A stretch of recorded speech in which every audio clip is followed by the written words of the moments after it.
Hello, everybody, and a very warm welcome to yet another episode of Blazing Hour with Alumni's Let's Reconnect. For today, we are your MCs, Simi ma'am, Hello, everyone. and this is Lavanya Banerjee. Our guest for today is an exceptionally confident individual with an incredible personality. Let us all welcome Shivam Singh Naruka. Hey everyone. Shivam Bhaiya, not too outspoken, but a remarkable orator and writer.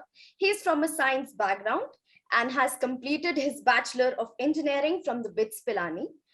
Shivam Bhaiya, as an intern, was an investment banking analyst at the JP Morgan multinational investment banking company. He's currently pursuing his Masters of Business Administration, majoring in strategy and finance from the Indian School of Business. During his undergrad, he worked on a part-time basis with World Quant as a quantitative research consultant. Shivam Bhaiya, it is so great to have you here today. Likewise. Been a long time coming.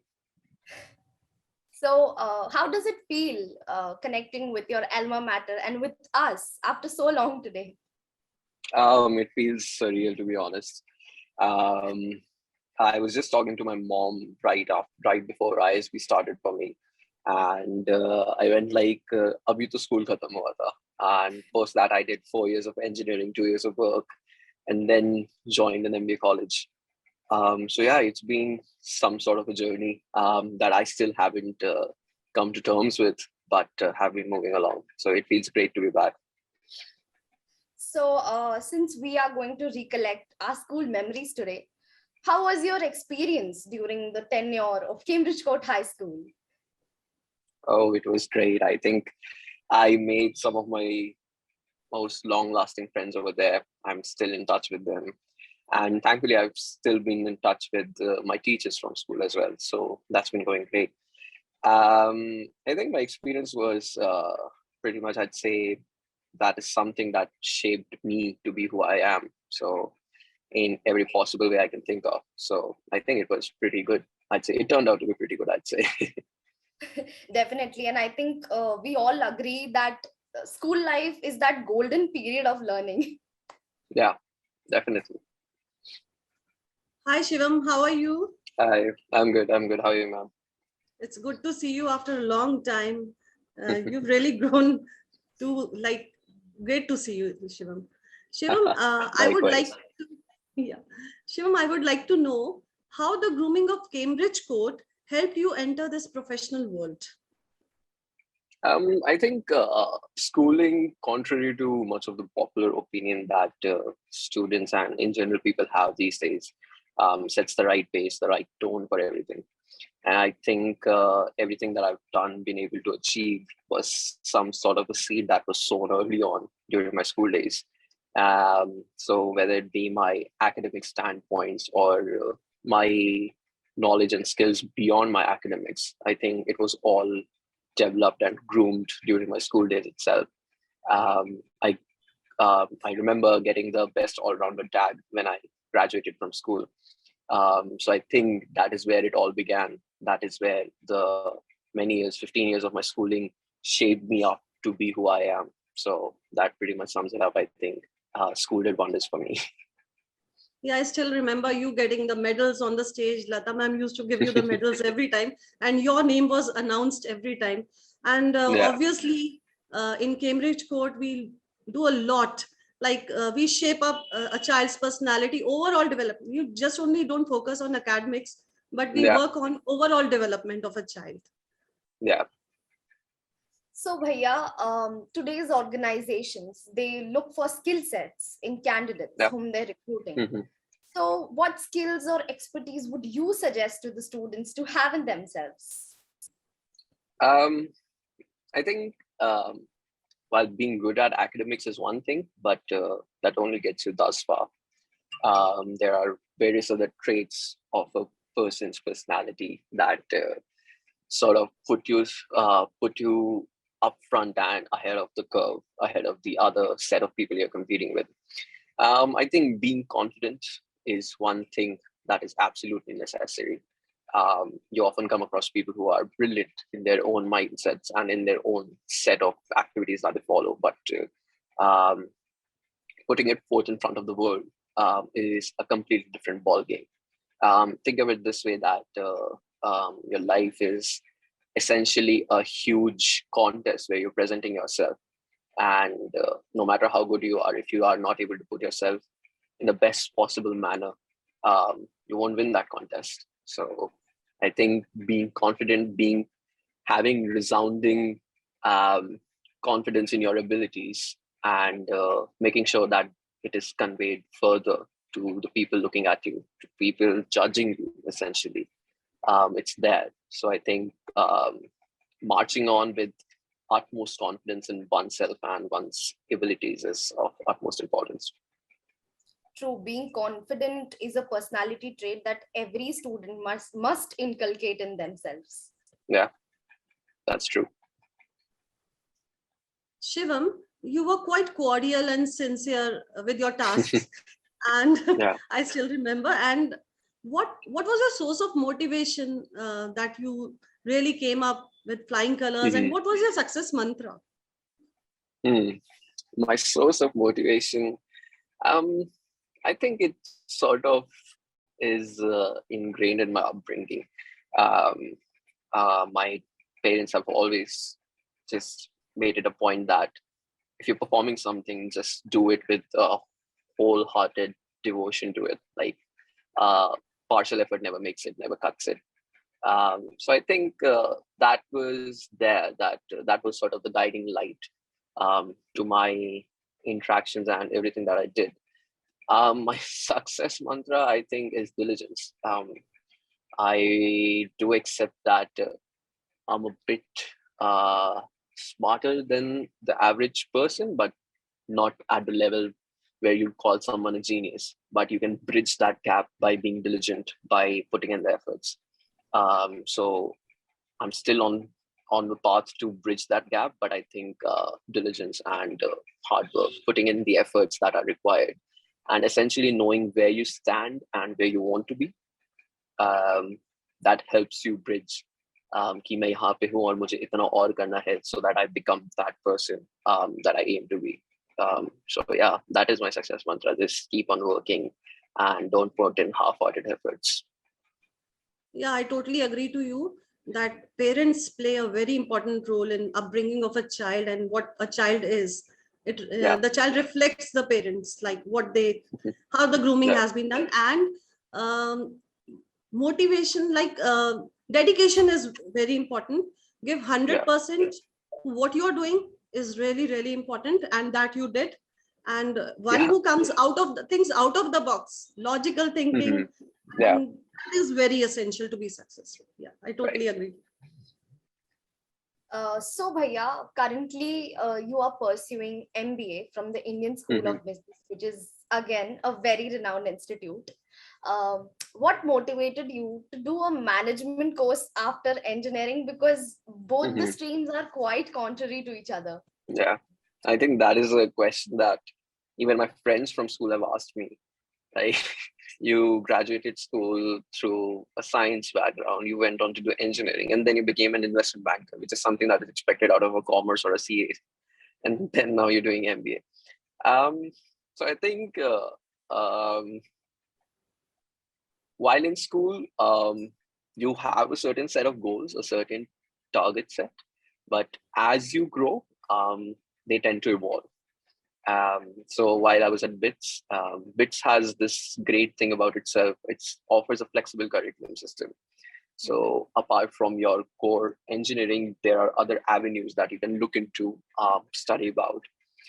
So while I was pursuing my mechanical and manufacturing engineering as my primary subject major,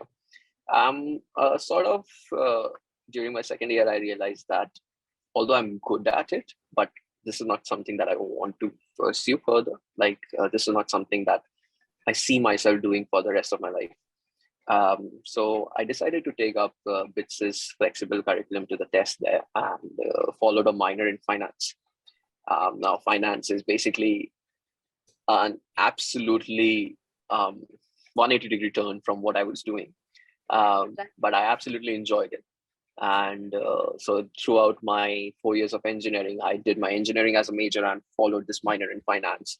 And I was so intrigued by the subject and the space itself that I decided to pursue internships there as well. And I was lucky enough to land one at the biggest investment bank in the world, JP Morgan. Converted that into a full-time offer, became an investment banker, one of the most coveted jobs in the finance space. Worked there for 2 years. And then in order to take my career in financial services to the next level, or maybe explore other opportunities in the services industries in general, I decided to pursue an MBA. And I was pretty much clear about pursuing an MBA during my engineering days itself. So my admit to ISB, I secured my admit to ISB while I was at BITS itself. So during my third year of undergrad, I applied to ISB through the Young Leaders Program, which is an early entry route to their MBA, wherein they select just 100 people from the country as an early entrant to their flagship MBA program. And I was lucky enough to make it to those 100 people. So got in there, secured my admit, went on to do my job without the pressure of studying for an MBA entrance exam and then getting into an MBA college, a good MBA college. Did my job, put in my papers there, and joined ISB. And this journey is also coming to an end. My graduation is on 27th of May. So yeah, That's great. I'll be an MBA graduate soon.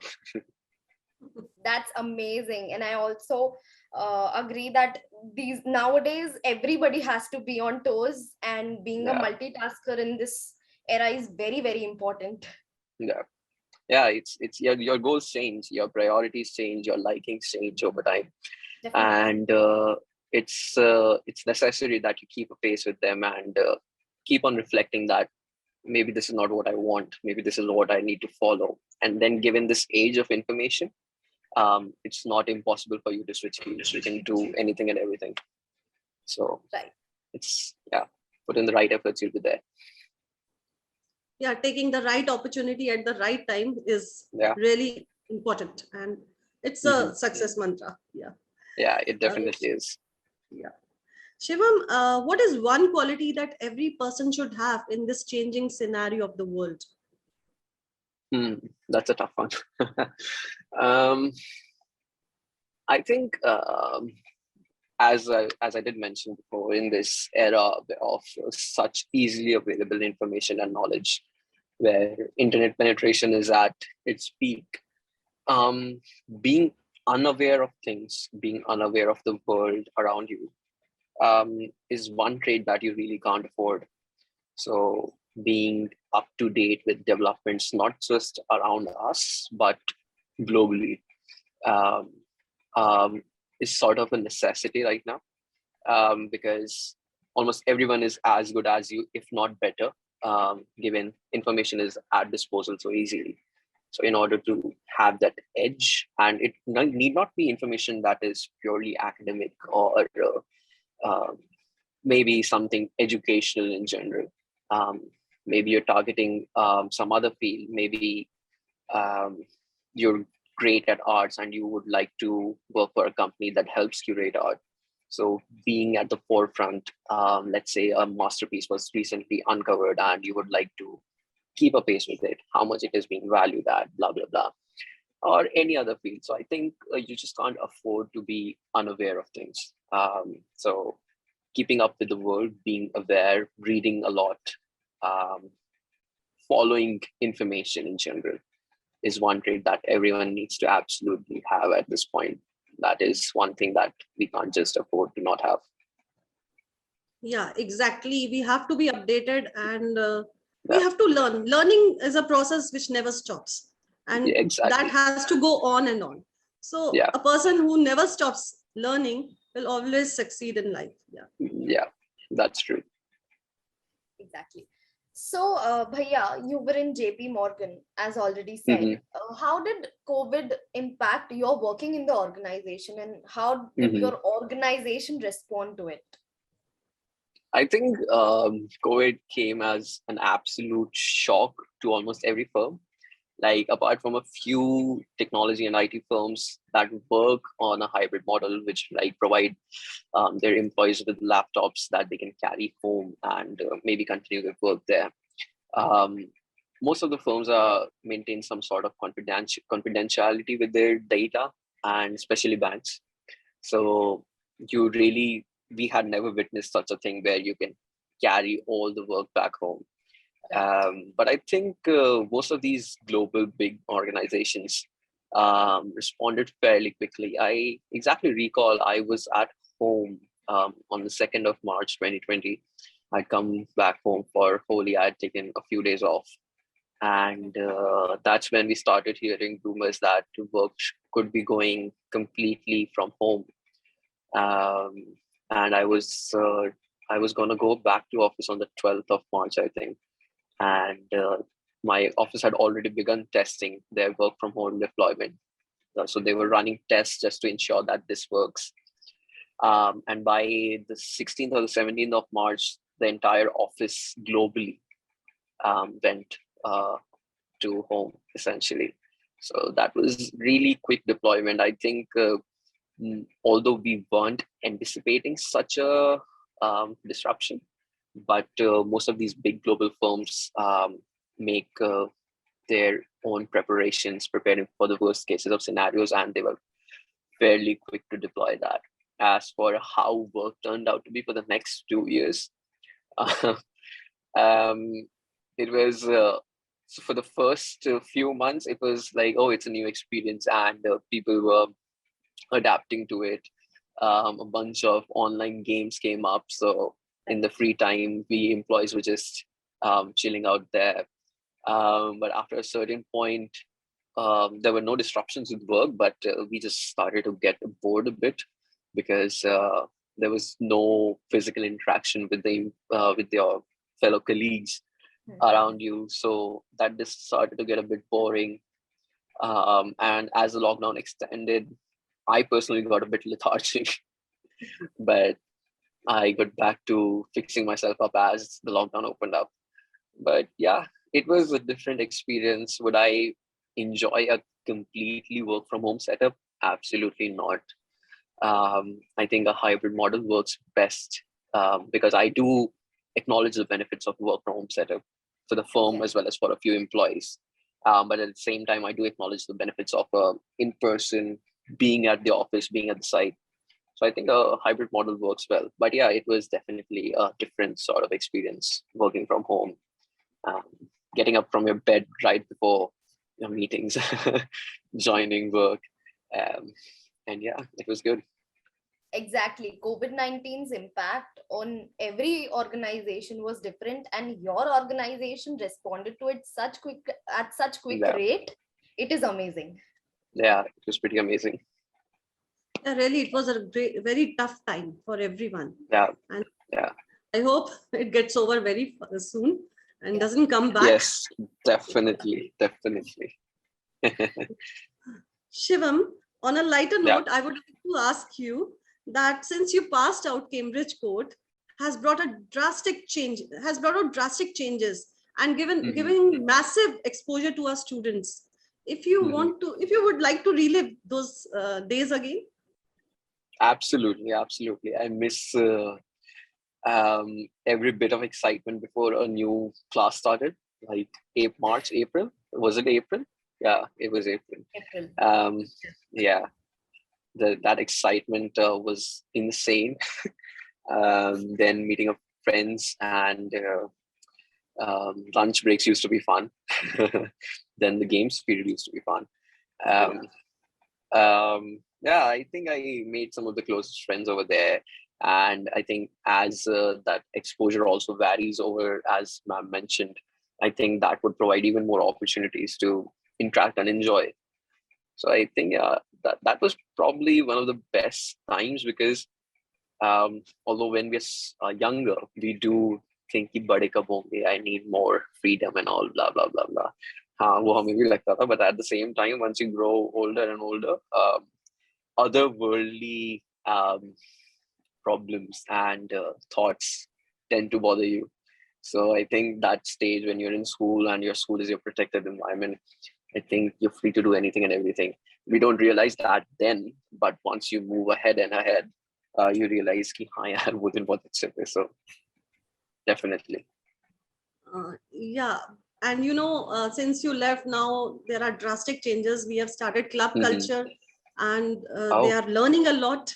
Anuj was also in the literary club, so he also learned a lot and debating and everything. They are becoming very independent and doing that's really great. well. Yeah. The more the opportunities to learn, the more the diverse your set of abilities and the set of learnings is, the better. Yeah, obviously. So, as an ex-Cambridgian, what is your takeaway message for the students, that one piece of advice that you would like to give to the present students of Cambridge Court?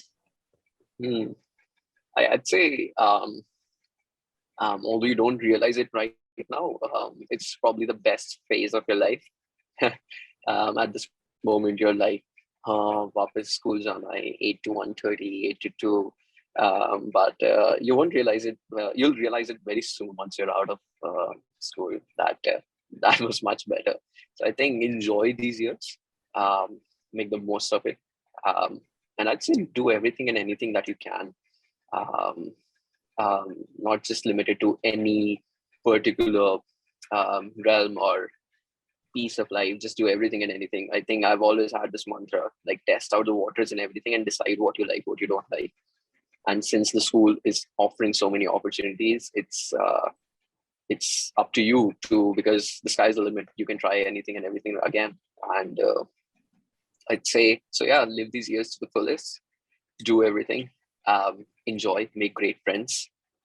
And I think you'll be doing wonders and you'll be set well for the many more years to come in your lifetime. So yeah, that's my 25 साल का ज्ञान. Thank you so much. Now, this is the time when we have few of the Cambridgians to ask you a couple of questions. So can we please have G. Bhardwaj? So, Bhaiya, we know that you did few internship programs from reputed organizations during your engineering period of time. And we would want to know how it felt working in the practical world for the first time, which is basically beyond the theoretical knowledge we gain from books during school. Yeah, right. There are some drastic changes that we need to adapt to, but at the same time, it does not completely mean that whatever you've learned just goes down the drain. It's very much, you can easily extend it to the practical world, but implementation has its fair few challenges and tweaks that you need to make. It's pretty much the same as we have our theory and practical classes, right? Theory में सबको आ जाता है, practical में करना is a different beast. So basically we know what to do, but we have to learn how to do it. Exactly, because now you're into a corporate culture. So basically, each decision and each of the steps or whatever work you do has impacts that go beyond your office. You're working in global organizations, so that's an added pressure. You know the stuff, you just have to implement it in the right manner and own up to it. So yeah, that's the difference. But you pretty much get used to it very soon. Once you work along, your colleagues are helpful, your working culture most probably is great. So you learn along pretty quick. Like basically you know how to do it, but once you get used to it and then suddenly you have to go do it practically. So it might be a few days, but then when you get used to owning up to what you're doing in the office or work from home, whatever you do, so basically you learn new things, but still implement the old ones, just new methods of doing the same old thing. Exactly. And as you continue doing these things, you learn a lot more. You learn a lot more on the job, as you do in the class as well. So it's great. Learning never stops, even at work also. You're always evolving. In even the simplest of things, over a few years, you'll realize, oh, there are better ways to do this. there's a better replacement for this or that. So yeah.